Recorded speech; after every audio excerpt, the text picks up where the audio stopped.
ರಸ್ತೆಯಲ್ಲಿ ನಡೆಯುವಾಗ ಮೊಬೈಲ್ ನೋಡ್ತೀರಾ? ಇಂದು ಬಹುತೇಕ ಜನರು ನಡೆಯುತ್ತಾ ನಡೆಯುತ್ತಾ ಮೊಬೈಲ್ ಬಳಸುತ್ತಾರೆ.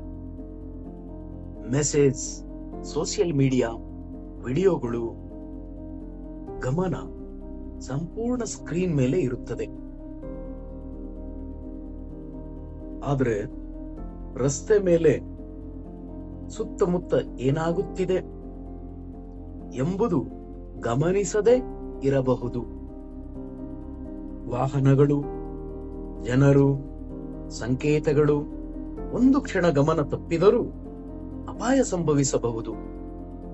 ಹೀಗಾಗಿ ರಸ್ತೆಯಲ್ಲಿ ನಡೆಯುವಾಗ ಮೊಬೈಲ್ ಕಡಿಮೆ ಬಳಸುವುದು ಒಳ್ಳೆಯ ಅಭ್ಯಾಸ. ಇದು ಉಪದೇಶ ಅಲ್ಲ, ಇದು ಸಿಂಪಲ್ ಸೆನ್ಸ್.